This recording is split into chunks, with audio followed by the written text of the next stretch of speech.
കൊല്ലം ഇരവിപുരത്ത് 66 ചാക്ക് നിരോധിത പുകയില ഉൽപ്പന്നങ്ങൾ പിടികൂടിയ കേസിലെ പ്രധാന പ്രതി പിടിയിലായി. പുകയില ഉൽപ്പന്നങ്ങൾ സൂക്ഷിച്ചിരുന്ന വീടിന്റെ ഉടമയായ ആദർശിനെ ഇന്നലെ പോലീസ് അറസ്റ്റ് ചെയ്തിരുന്നു. വീട്ടുമുറ്റത്ത് നിർത്തിയിട്ടിരുന്ന കാറിൽ നിന്നും ലഹരി വസ്തുക്കൾ കണ്ടെത്തിയിരുന്നു. ഇന്ന് പിടിയിലായ ദീപുവാണ് ലഹരി കച്ചവടത്തിന്റെ സൂത്രധാരനെന്ന് പോലീസ് പറഞ്ഞു.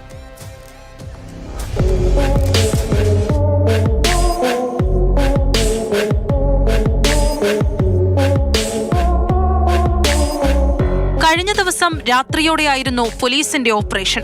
ആദർശിന്റെ വീട്ടിൽ നിരോധിത പുകയില ഉൽപ്പന്നങ്ങൾ സൂക്ഷിച്ചിരിക്കുന്നുവെന്ന പോലീസിന് വിവരം ലഭിച്ചു.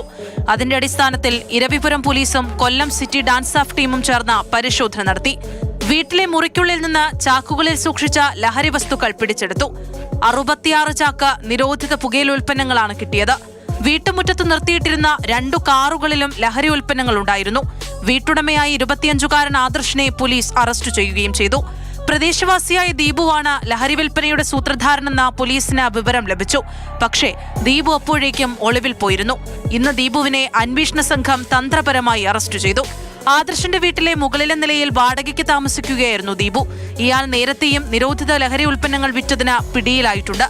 കഴിഞ്ഞ വർഷം മാർച്ചിൽ ഇയാളിൽ നിന്ന് 50 ചാക്ക് നിരോധിത ലഹരി ഉൽപ്പന്നങ്ങളാണ് പിടിച്ചെടുത്തത്.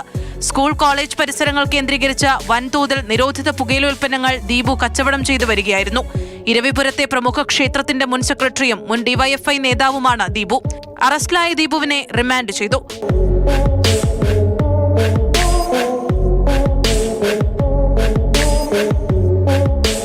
മാതൃഭൂമി ന്യൂസ്, കൊല്ലം.